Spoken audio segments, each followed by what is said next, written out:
Salam saudara kini kasih Tuhan Yesus Kristus. Berjumpa kembali dalam Sehati Bersama dengan Kristus. Saudara kini kasih Tuhan, ada kisah menarik pada tahun 2007, tepatnya di bulan Juni, ada kelompok yang bernama Komunitas Air Mata Bunda, di mana kelompok ini diejek oleh sekawanan guru-guru yang lain, bahkan oleh institusinya. Kenapa saudara kini kasih Tuhan Yesus Kristus?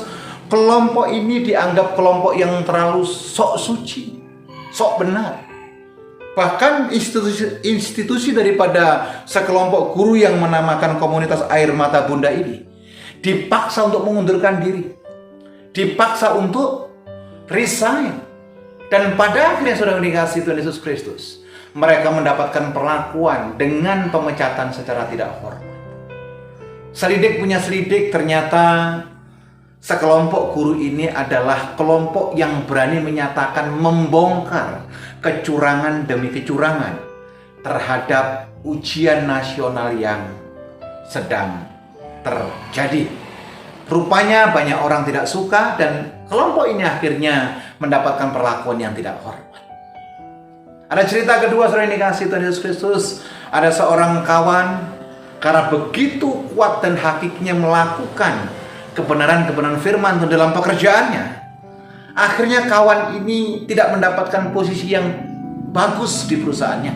Perusahaan memutuskan untuk memindahkan kawan ini ke tempat yang sangat kering, sangat tidak manusiawi sebenarnya diperlakukan. Tetapi karena kebenaran, akhirnya kawan ini bisa juga dipindahkan ke tempat yang tidak semestinya. Nah, saudara ini dikasihi Tuhan Yesus Kristus, sama halnya dengan bapak-bapak gereja yang kita pelajari, yang kita lihat, mereka mengalami penganiayaan yang luar biasa karena kebenarannya. Saya ambilkan Matius pasal 14 ayat keempat. Matius pasal 14 ayat keempat berkata demikian. Karena Yohanes berkali-kali menegurnya, katanya, tidak boleh engkau mengambil Herodes. Yohanes Pembaptis mengingatkan Herodes supaya tidak mengambil Herodias, istri daripada Filipus, yang notabene adalah saudara daripada Herodes itu sendiri. Tapi rupanya teguran demi teguran Yohanes Pembaptis membuat tidak suka Herodes. Akhirnya melalui skenario yang jahat, Herodes membunuh Yohanes Pembaptis dengan cara apa saudara yang dikasihi Tuhan? Memenggal kepala daripada Yohanes Pembaptis. Kita lihat kisah daripada Daniel, Sadrak, Meshak, dan Abednego yang tidak mau menyembah patung yang dibuat oleh Raja Nebukadnezar. Akhirnya perlakuan daripada Nebukadnezar luar biasa jahatnya terhadap anak-anak muda ini. Mereka dibuang di perapian, mereka dibuang di goa singa demi sebuah kebenaran, demi sebuah pernyataan kebenaran, diasingkan dari sesuatu yang tidak berkenan. Nah, saudara yang dikasihi Tuhan, pernahkah Anda mengalami hal-hal yang tidak baik? Pernahkah Anda mengalami perlakuan-perlakuan karena kebenaran yang sudah lakukan?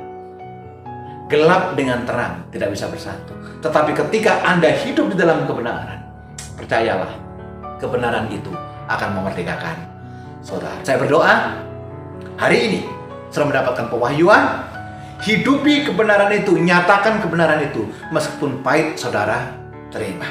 Sebab kebenaran itu adalah kehendak Tuhan. Kebenaran itu adalah hati Tuhan. Mari kita berdoa.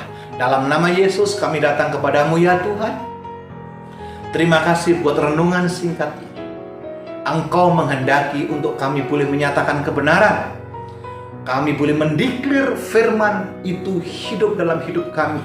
Sekalipun dunia menolak kami, sekalipun lingkungan kami terkadang menganiaya kami, tapi kami percaya ketika firman-Mu hidup dalam hidup kami, dan kebenaran itu yang akan memerdekakan kami. Terima kasih buat kesempatan yang ada. Kami kuat, kami diberkati, kami dipulihkan karena Tuhan ada bersama dengan kami. Di dalam nama Yesus kami berdoa dan mengucap syukur. Haleluya. Amin.